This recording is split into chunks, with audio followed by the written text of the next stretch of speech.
Let me just quickly talk you through the Emberion VS20 visible and SWIR camera combined with a Kowa zoom lens.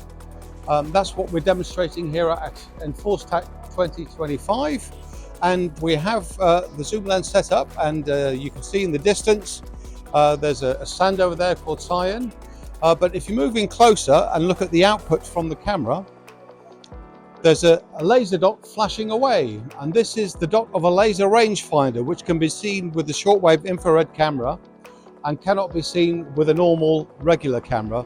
In fact, it can't be seen with the human eye because that's 1550 nanometers, which is the most commonly used wavelength for laser rangefinders.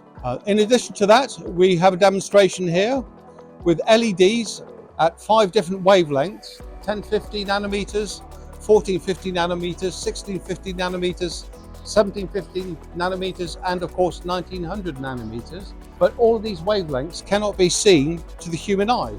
So if you look at the box, a regular camera or the human eye cannot see it. But if you look at the screen, the camera LEDs are lighting up.